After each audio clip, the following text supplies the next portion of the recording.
Welcome to the Special Forces in World War II podcast, transmitting on this frequency. This broadcast is your dedicated channel for comprehensive intelligence regarding World War II Special Forces operations. Our transmissions encompass in-depth analysis of their strategic maneuvers, cutting-edge equipment, illustrious biographies, and an array of pertinent subjects. The orchestration of these transmissions is executed by the expert team of the Special Forces in World War II website, a squad deeply immersed in the historical theatre. For further insights, visual aids, and captured moments frozen in time, navigate to our virtual headquarters at worldwar2-soft.com. Your immersion into the front lines of knowledge awaits. Over and out. Welcome back to another episode of the Special Forces in World War II podcast, where we explore the bold, the daring, and the extraordinary operations, equipment, tactics, and units of the special and specialized forces that helped shape the outcome of the Second World War. I am your host, Michael Wires, and as always, we are here to uncover the hidden stories behind the most audacious exploits of the war. Welcome to our series on Unternehmen Danzig, the German airborne assault that opens Fall Gelb in the west. It is May 10th, 1940. Before dawn breaks, DFS 230 transport gliders land on the roof of Fort Eben-Emael. The Fallschirmjäger also attack the Albert Canal bridges at Veldwezelt, Vroenhoven, and Kanne. Within minutes, they seize the crossings and create fragile bridgeheads deep inside Belgium. Those bridgeheads cannot survive on airborne troops alone. They must be reinforced fast before Belgian and Allied forces can counterattack. That reinforcement is meant to come through the Maastricht Gateway. First come the advanced sabotage teams from Infanterie-Bataillon zur besonderen Verwendung, 100. They cross the border in civilian clothing. Their mission is to reach Maastricht before the invasion begins, locate the demolition charges, and disable them. Next comes Sonderverband Hocke, the disguised detachment from the Infanterie-Bataillon zur besonderen Verwendung, 100, crosses near Sittard, moving on armored cars and motorcycles in Dutch Marechaussee uniforms. Their task is to bluff their way onto the bridges at dawn and seize them intact and reinforce the advance teams. Behind them comes the main body of Infanterie-Bataillon zur besonderen Verwendung, 100. It crosses the border at the official start of the invasion and races through Maastricht to support the coup de main. And then, the weight of the plan arrives. 4th Panzer Division, with its armored spearhead, is ordered to dash through Maastricht, cross the Maas, and reach the Albert Canal as quickly as possible. If the gateway can be forced open, follow-on formations are intended to pour through behind it and expand the breakthrough into Belgium. In this episode, you will hear how carefully prepared sabotage teams encounter unexpected resistance, how a disguised German column moves toward its objective and is suddenly challenged, and how Dutch defenders, heavily outnumbered and under intense pressure, fight to carry out their orders as the fate of the Maas crossings hangs in the balance. This is the Maastricht Gateway, the race to reinforce the Fallschirmjäger at Fort Eben-Emael and the Albert Canal bridgeheads. So, let's start at the beginning. Fall Gelb begins on May 10th, 1940. It is the German plan for the invasion of the Netherlands, Belgium, Luxembourg, and France. The plan is designed to draw Allied armies forward into Belgium. It is also designed to conceal the decisive breakthrough further south through the Ardennes. In May 1940, 6th Army is commanded by Generaloberst Walter von Reichenau. The army forms a major component of Heeresgruppe B. Its role is not to deliver the main strategic breakthrough. Its role is to strike into Belgium at speed, smash open the Belgian frontier defences, and force the Allied response. Von Reichenau sees the crossings over the Maas at Maastricht, together with the Albert Canal, as the Maastricht Gateway into Belgium. Central to this concept is the Albert Canal line north of Eben-Emael. Von Reichenau treats the capture of Fort Eben-Emael as a prerequisite before committing his main concentration of forces. This is the sector where he intends to break through the Belgian line, then roll up the enemy through fast-moving, expanding operations. Von Reichenau clearly recognizes the danger of delay. Every hour that the Albert Canal remains uncrossed erodes surprise and momentum. The psychological shock on the defender weakens steadily with time. Adolf Hitler shares this anxiety. He expects that failure to secure Eben-Emael and the bridges will stop the panzer spearheads. Infantry divisions, he believes, will be drawn into prolonged and costly battles to force the canal defences. The Eben-Emael sector becomes the cork in the bottle. It threatens the entire German strategy by allowing the Allies time to organise and consolidate in central Belgium. The opening attack of 6th Army is planned to launch between Venlo and Aachen. A leading operational echelon of 4 corps advances with 10 infantry divisions.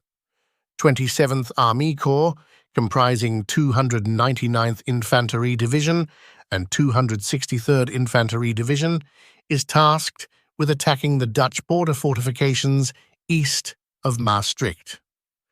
At the same time, an independent advance guard operates under the direct command of the 6th Army. This force consists of the reinforced 4th Panzer Division. Its mission is to push ahead rapidly and force the Maas crossings in the centre of Maastricht.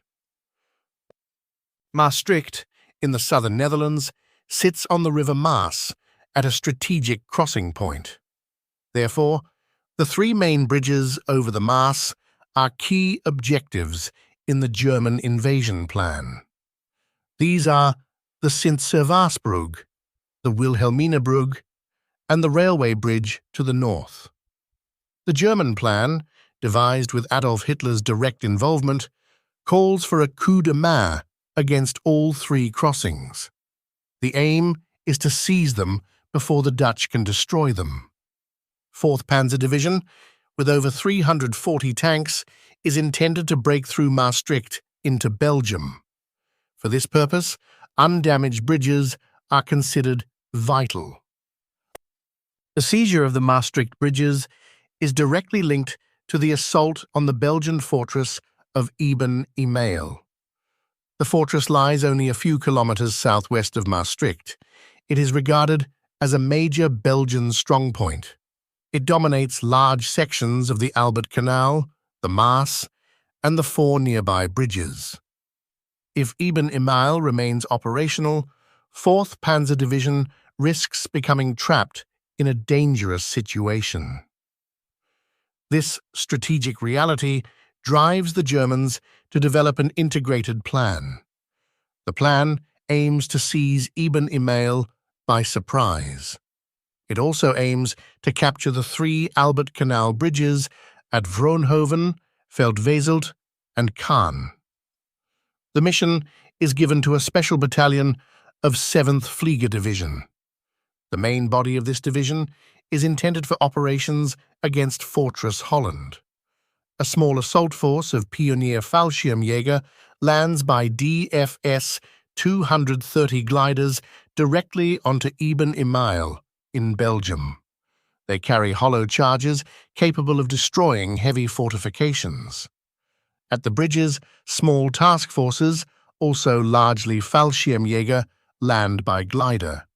They are reinforced later by parachute troops.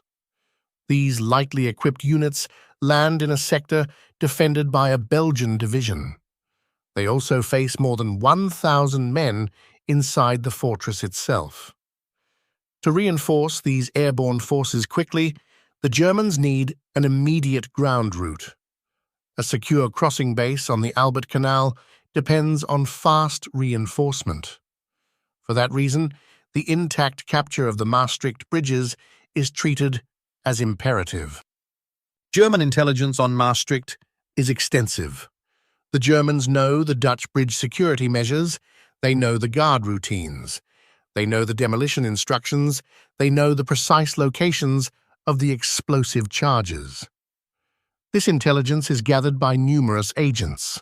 Some are Dutch, others are German. Maastricht also has many German residents. The German plan to seize the Maastricht bridges is designed to unfold in 3 stages. It relies on speed, deception, and surprise. Stage 1 begins before the invasion, when German agents slip into Maastricht wearing civilian clothing. These men are part of Infanterie-Bataillon zur besonderen Verwendung, 100. Infanterie-Bataillon zur besonderen Verwendung, 100, is formed by the German Abwehr in October 1939 for special missions. The battalion consists of 4 companies.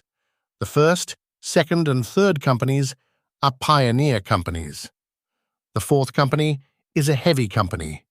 It includes 2 anti-tank gun platoons and 2 heavy machine gun platoons. The battalion is regarded as a storm battalion. However, it is equipped and organized as a pioneer battalion. Its total strength is about 550 men. Its commander is Hauptmann Fleck. The 1st advance group consists of 7 men. It includes 1 German non-commissioned officer and 6 Dutch collaborators.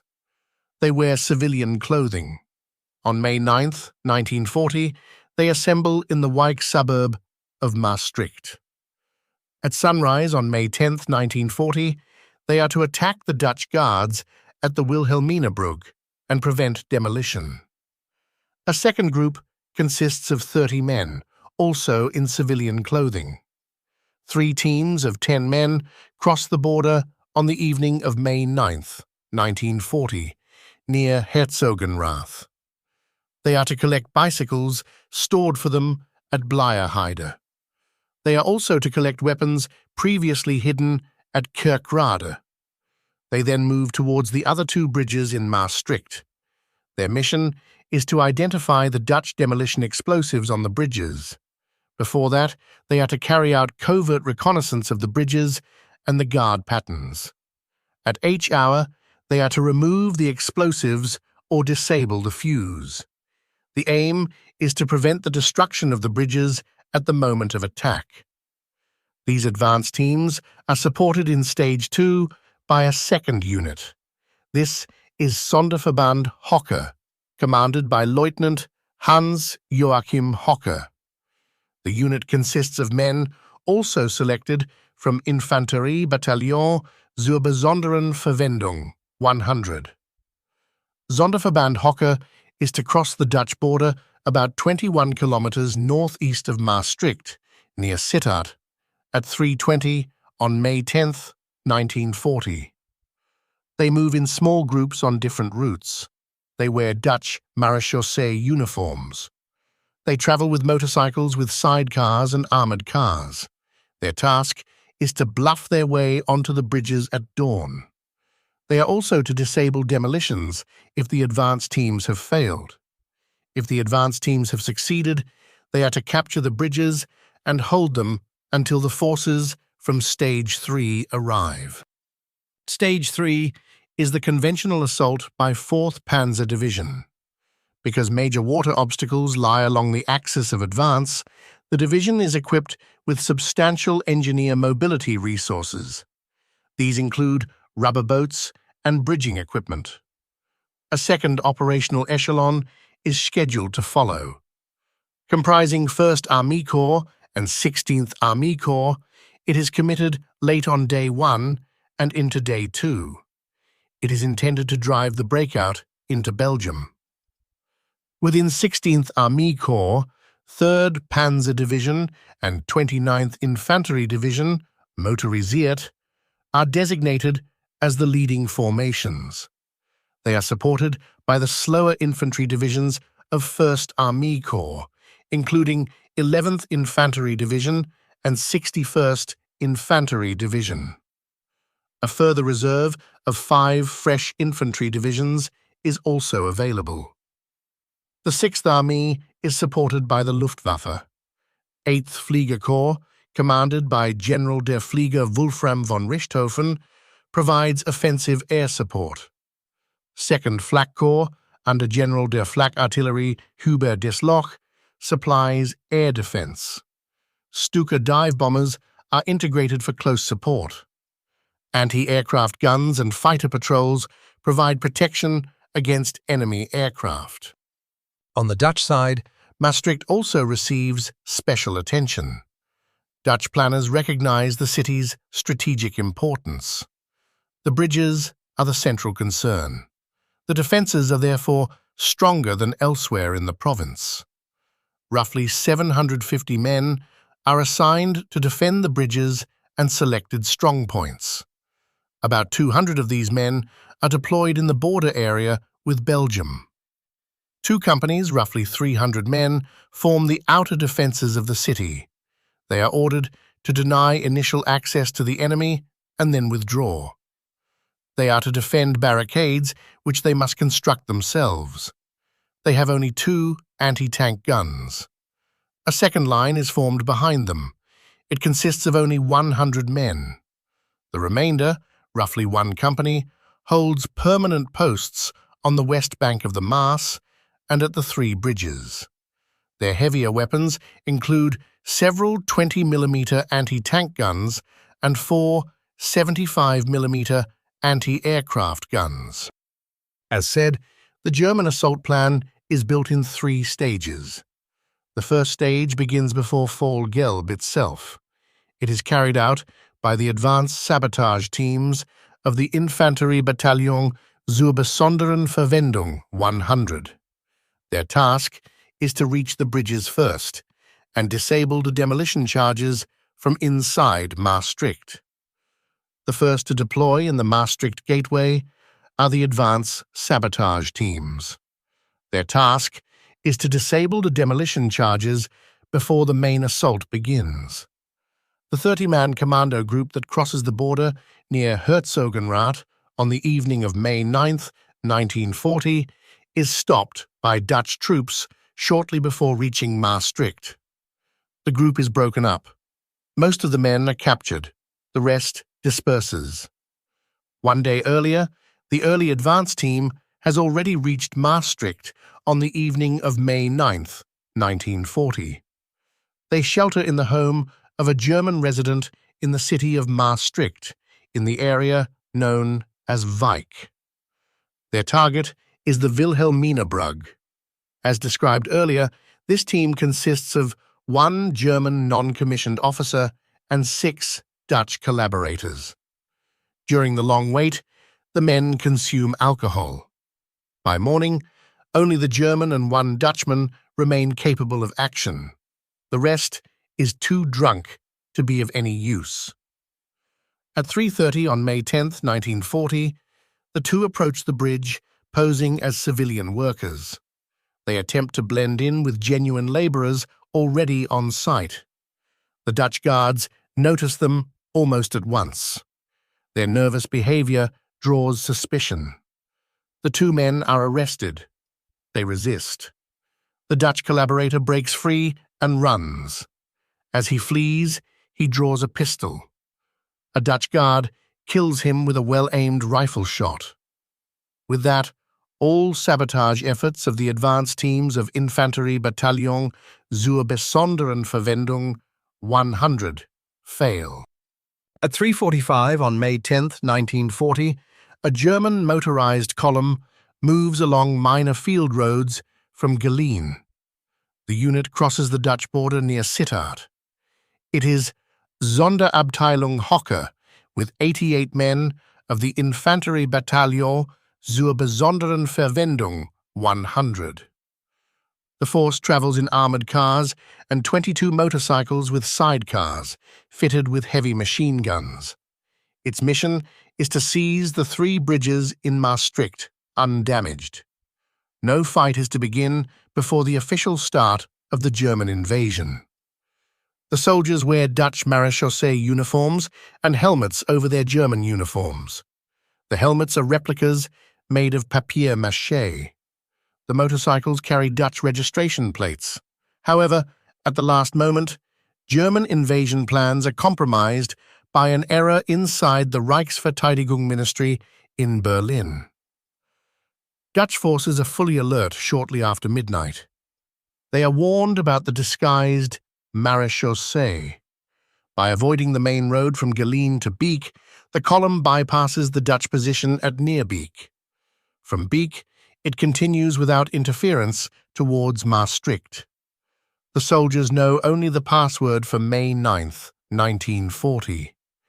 Even so, the column passes without being challenged. Few residents of Beek notice the movement. Employees at the Dutch battalion headquarters also see the column go by.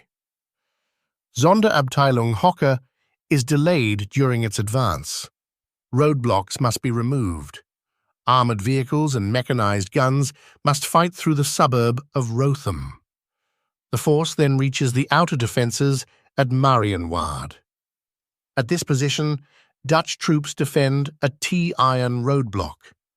A modern 47mm anti-tank gun is available. The Dutch platoon commander forgets to seal the T-iron obstacle. He also removes the anti-tank gun from its position. He intends to fire at aircraft. As a result, German vehicles pass through the outer defences with little difficulty. The effect spreads quickly. Other Dutch posts soon see German forces appearing in their rear. Meanwhile, the main body of Infanterie-Bataillon zur besonderen Verwendung 100 crosses the border at 4:35 on May 10, 1940. This is the official start of the invasion. It follows the same route as the Hocke detachment. Unlike the advance party, these men wear German uniforms.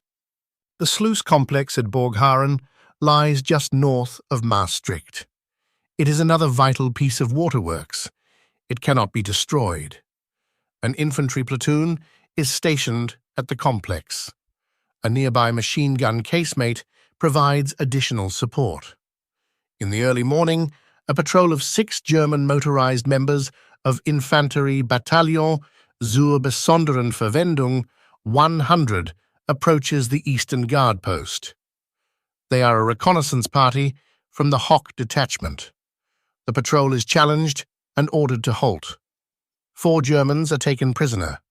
2 escape. The Dutch lieutenant anticipates further enemy movement. Confident that a larger force will follow, he orders his men to remain alert and hold their positions. Shortly afterwards, additional German soldiers appear on motorcycles. The Dutch allow them to approach to within 50 meters before opening fire with 2 machine guns and every rifle available. The Germans are forced to pull back briefly. German reinforcements arrive rapidly. Under increasing pressure, the Dutch squad is overwhelmed. The defenders attempt to withdraw towards the sluice complex, but the movement is difficult under steadily intensifying German fire. The troops defending the sluice itself continue to hold out. However, the southeastern squad, responsible for covering the northern entrance into Maastricht, is compelled to retreat when their machine gun fails. A breach opens in the outer defences. Most of the German attackers exploit it at once. They break through the defensive line and advance towards the city. The Dutch rearguard of the outer defences now has a single task. It must delay the German advance for as long as possible. Meanwhile, armoured cars and mechanized guns of the main body of the Infanterie-Bataillon zur besonderen Verwendung 100 race through Maastricht towards the bridges. At the Akkerstraat, near the railway station, a Dutch rearguard group takes position. They are supported by two 20mm anti-tank rifles. The Dutch position consists of about 24 men behind sandbags. When the first German armoured cars appear, the Dutch open fire at once. German guns and machine guns respond immediately. The engagement becomes intense and lethal. The Dutch anti-tank rifle crews hit the first two armoured cars, and likely a third. The damaged vehicles block the road and halt the following cars. The Germans attempt to evacuate wounded crewmen. More infantry and 37mm anti-tank guns are brought forward. The sandbags are gradually smashed away by sustained German fire. The German troops are surprised. Repeated 20mm and 37mm fire, grenade bursts and machine gun fire still do not eliminate the defenders. When German infantry closes to near point-blank range, the Dutch sergeant orders an organized withdrawal. The squad retreats successfully. They reach the west bank of the Maas shortly afterwards. The rearguard performs exceptionally. At 6:45 on May 10th, 1940, the first armoured cars of Infanterie-Bataillon zur besonderen Verwendung 100 come into view of the Sint-Servaasbrug. At that moment, the bridge is blown. The Wilhelminabrug is demolished at 6:52. German efforts to seize both bridges intact fail completely.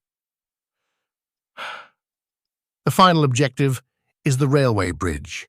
With timber modifications, it can also serve as a tank crossing. It is defended by a platoon of roughly 35 men. They are supported by one heavy machine gun, 3 light machine guns, and 2 20mm anti-tank rifles. From the north, the defenders face the remnants of Sonderverband Hocke. These troops have already exploited the breach created at Borgharen.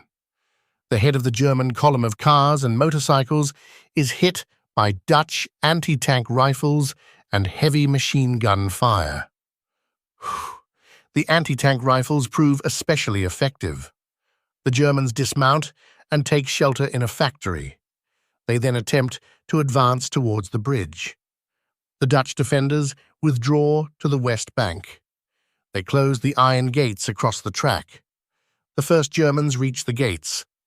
They are led by Lieutenant Hans Joachim Hocke. They climb over. Dutch fire drops several men. Others reach the bridge itself. At that moment, the burning fuse reaches the demolition charges. The charges explode at around 7 o'clock. Sections of the bridge collapse into the river. Several Germans are killed in the explosion. Lieutenant Hocke is among them. After the destruction of all 3 Maas bridges, Dutch forces on the west bank have one remaining task. They must prevent German crossings for as long as possible. South of Maastricht, at the St. Petersburg, 5 heavy machine guns and several light machine guns engage a German reconnaissance column from 4th Panzer-Division. Several soft-skinned vehicles are destroyed. A light armoured car is also knocked out. The German column is unable to clear the barricades on the west bank. At the destroyed bridges, small Dutch groups continue to harass the Germans. The Dutch are spread across many strongpoints. A sniper detachment occupies the stone towers of the bridge. When the Germans place an anti-tank gun in front of the bridge, aimed at the area of the Sint-Servaasbrug, Dutch fire kills the entire crew immediately. A replacement crew suffers the same fate. A small number of rubber boats attempt to cross the Maas. They are shot to pieces. The Germans then withdraw from this location. The heaviest fighting occurs at the destroyed railway bridge. Sonderverband Hocke, reduced in strength, receives reinforcements as the German main force arrives. Two armoured cars attempt to approach on the east bank. Both are quickly immobilized by Dutch anti-tank rifles. A light tank is also disabled by the same weapons. German losses are heavy. At 7:20, the Infanterie-Bataillon zur besonderen Verwendung 100 reports to 4th Panzer-Division that all the Maastricht bridges are demolished upon its arrival. It further reports that, after a brief fight with Dutch guards, it crosses the Maas using rubber boats. The main body of Infanterie-Bataillon 100 reaches Maastricht, together with the northern advance guard of 4th Panzer Division. It is then held up by a roadblock at Maastricht railway station. It reaches the Maas only minutes after the bridges have been destroyed. At 7:45, 3 armoured cars and a mechanized gun from Infanterie-Bataillon zur besonderen Verwendung 100 arrive. The Dutch infantry position becomes critical. Many defenders are killed or wounded. One of the 2 anti-tank rifles is destroyed by a direct hit. The defenders contact the Dutch territorial headquarters and report the situation. They learn that Dutch resistance in Maastricht is ordered to cease. The Dutch Lieutenant Colonel A. Govers is the territorial commander of South Limburg. At about 7 o'clock on May 10, 1940, he holds a staff conference in the Tapijn Kazerne. Captured German documents are laid out on the table. They include maps and directions. The plans identify the German units involved. The situation is clear. All Maas bridges are destroyed. A full German tank division is operating in South Limburg. The territorial commander has only 2 companies remaining. They have no anti-tank guns and no artillery. Maastricht is an ancient city with significant cultural heritage. Govers decides it should not suffer unnecessary destruction. The meeting concludes that all further resistance in and around Maastricht must cease. These positions are the last standing defences in Limburg. Govers decides that further resistance is pointless. At 8:15, Govers goes under a white flag to the Wilhelminabrug. He offers the capitulation of the Dutch garrison.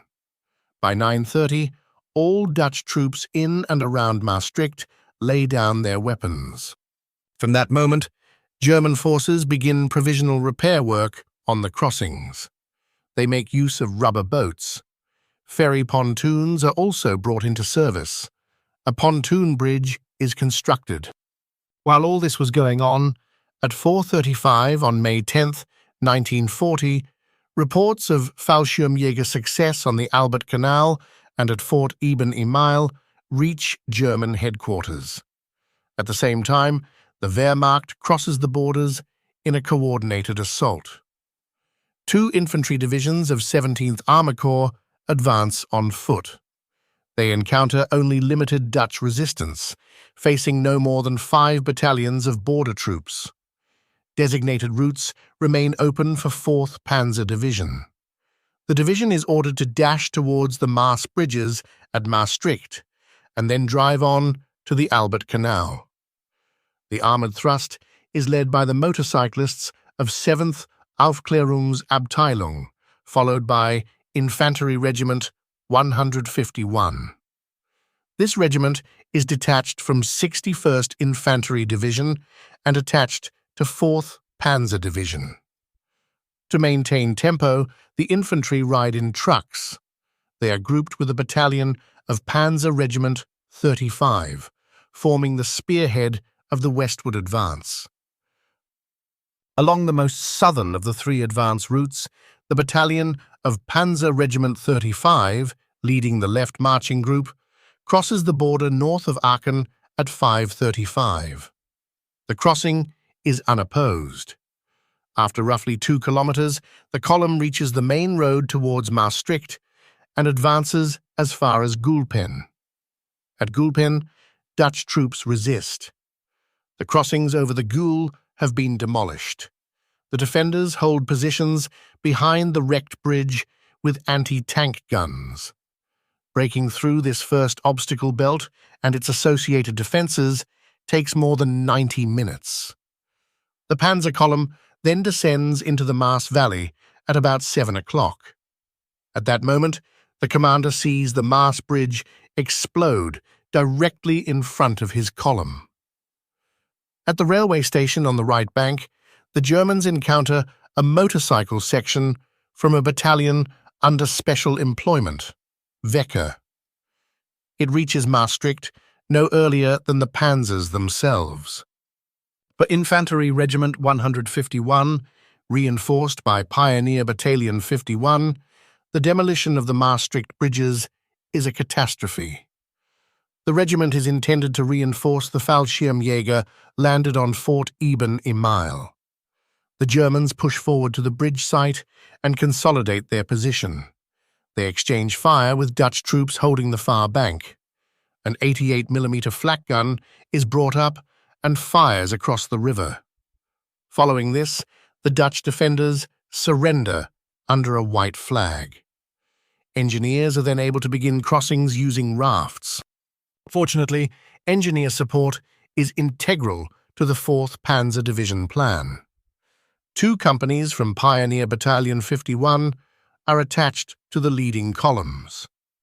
If Infanterie-Bataillon zur besonderen Verwendung 100 and the Fallschirmjäger fail at the bridges, these engineers are to force crossings immediately.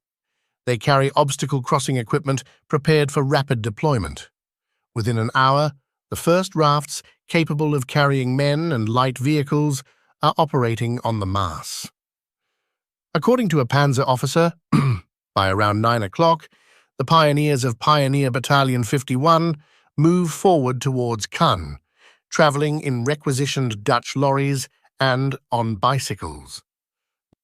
Meanwhile, the commander of 4th Panzer Division regroups his forces. He gives crossing priority to 2 infantry Kampfgruppen from Infanterie Regiment 151. These units are ordered to move as quickly as possible towards the 2 Albert Canal bridges that are still intact. Ready-made temporary bridge sections are carried on vehicles, unloaded and fitted between the broken halves of the large Maastricht bridges. Because the demolitions are incomplete and the bridge spans hang into the river, these sections create improvised footbridges. Between 1100 and 1200, rafts capable of carrying heavier vehicles begin operating. They ferry loads of 4 and 8 tons. Vehicles cross in small numbers and move on to join the infantry Kampfgruppen stretched along the roads towards objectives Stahl and Beton, about 4 kilometers away. Crossing remains slow at first, with only small and lightweight elements able to pass. Once across, these troops move immediately towards their assigned objectives. The Infanterie-Bataillon zur besonderen Verwendung 100 reaches the bridge at Vroenhoven on the Albert Canal at 1200. It arrives at the same time as 7. Company of Schützen Regiment 12 from 4th Panzer Division. The bridge had been seized earlier that morning by Sturmgruppe Beton. The battalion remains at Vroenhoven until May 11th, 1940. The pioneers of 3rd Company of Infanterie-Bataillon zur besonderen Verwendung 100 are directed from Maastricht to the bridge at Veldwezelt. They move with a heavy machine gun half platoon and 2 mortars. At Veldwezelt, they defend the bridge to the north. This bridge was captured earlier on May 10th, 1940, by Sturmgruppe Stahl. The position is held by the company until May 11th, 1940. The pioneers of 3rd Company of Infanterie-Bataillon zur besonderen Verwendung 100 are directed from Maastricht to the bridge at Veldwezelt. They move with a heavy machine gun half platoon and 2 mortars. At Veldwezelt, they defend the bridge to the north. This bridge was captured earlier on May 10, 1940, by Sturmgruppe Stahl. The position is held by the company until May 11, 1940, while personnel, light equipment, and vehicles continue to be ferried in Maastricht. Other engineers work to expand the crossings. They construct ferries and bridges capable of carrying tanks and heavy vehicles of 4th Panzer Division. This armor is required both to secure the Albert Canal bridgeheads and to serve as the springboard for 16th Army Corps on Day 2 of the offensive. Infanterie Regiment 151 makes first contact with Sturmgruppe Stahl at about 1400. Contact at the other crossings follows shortly afterwards. Several attempts by the reinforced Infanterie Regiment 151 to cross the Albert Canal during the evening fail. The regiment remains on the eastern bank until May 11, 1940. These initial arrivals consist mainly of reconnaissance, observation, and command elements. They possess little combat power. As additional troops and support weapons reach the canal line, they are fed into the 2 bridgeheads. However, earlier that afternoon, leading infantry elements arrive in time to help defeat an attack by a small number of French light tanks from the 3e Division Légère Mécanique. These vehicles have driven roughly 240 kilometers in under 12 hours in an attempt to reinforce a critical point in the Belgian line. They are unable to enter Belgium until German forces violate Belgian neutrality. The French tanks suffer mechanical breakdowns and are subjected to Luftwaffe interdiction. Arriving with limited combat power, their crews are shocked to find the crossings already in German hands. Their probing attacks are repelled by the Fallschirmjäger and the light anti-tank weapons of Infanterie Regiment 151. Infanterie Regiment 151 does not fully take over objectives Stahl and Beton until around 2000. On the afternoon of May 11, 1940, Infanterie-Bataillon zur besonderen Verwendung 100 is placed under Infanterie Regiment 151. At the same time, the regiment must detach Pioneer Battalion 51 to secure Fort Eben-Emael. Infanterie Regiment 151 is now reinforced to the strength of 5 battalions. By the evening, it holds the area of Sichensusen and Eben-Emael. It is placed under direct command of 16th Army Corps. Heavy pontoons then begin ferrying the 1st Panzers across the Maas. A 16-ton bridge constructed at Maastricht opens at dawn on May 11, 1940. The Dutch demolition of the bridges imposes a delay of roughly 20 hours on 6th Army. Nevertheless, with 2 bridgeheads secured over the Albert Canal and permanent bridges capable of carrying heavy equipment in place, the Maastricht Gateway is forced open. From the early morning of May 11, 1940, the more than 340 tanks of 4th Panzer Division of 6th Army start crossing the Maas. Isolated Allied air attacks on May 11 and May 12, 1940, fail to achieve their aim. They do not halt the German advance. The partly restored bridges and other German targets are missed.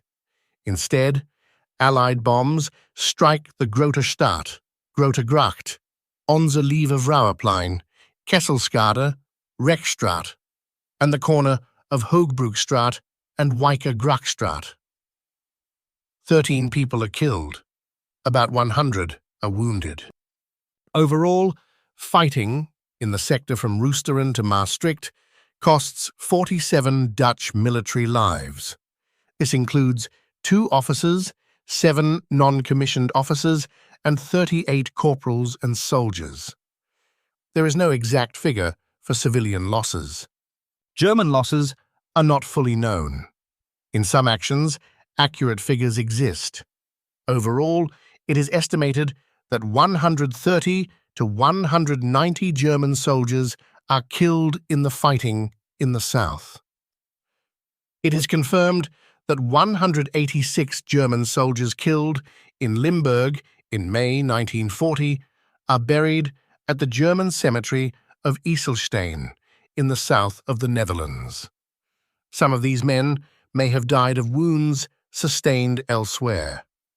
This total includes losses at Vroenhoven and Veldwezelt, which are largely inflicted by Belgian forces. The number of wounded is likely at least 3 times higher. German material returns confirm that 9 armoured cars and tanks are destroyed. 10 German aircraft crash in the southern part of the Netherlands. These are mainly Junkers 52 and Junkers 87 aircraft.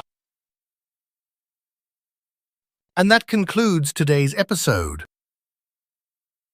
May 10th, 1940 ends with the Maastricht Gateway transformed from a map reference into a battlefield. In a matter of hours, sabotage teams, disguised columns, armoured spearheads, and determined Dutch defenders collide along the Maas.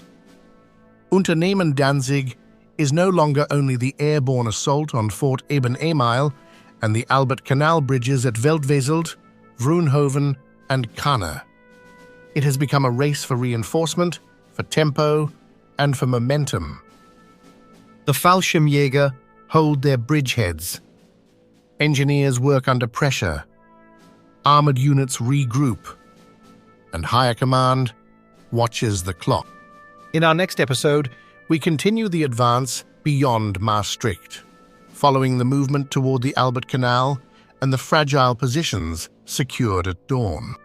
To explore this subject in greater depth, including photographs, maps, original documents, and the complete source list behind this series, visit our website at www.worldwar2-sof.com, where you will find dedicated pages on Fort Eben-Emael and the Albert Canal crossings at Veldwezelt, Vroenhoven, and Kanne.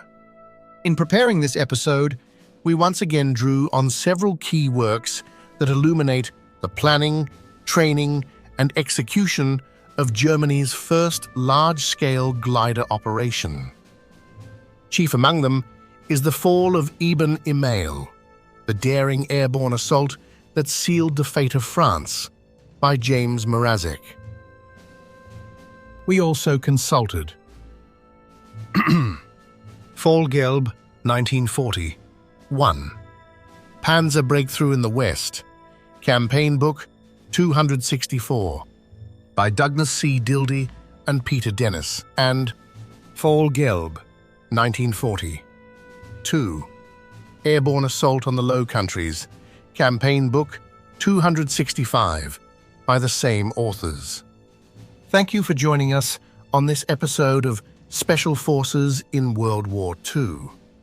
If you enjoyed this deep dive into Unternehmen Danzig and the fight for the Maastricht Gateway, be sure to subscribe, leave a review, and tune in next time as we uncover more daring operations from the world's most legendary special forces. Your support helps us continue to bring you more stories of courage, precision, and the men who operated in the narrow space between surprise and disaster. Be sure to tune in next time as we explore yet another remarkable operation that helped shape the outcome of the war. Until then, keep your wits sharp, your courage steady, and remember, sometimes the most decisive battles begin in silence. This is Michael Weyers, signing off from the Special Forces in World War II podcast. See you in the next episode.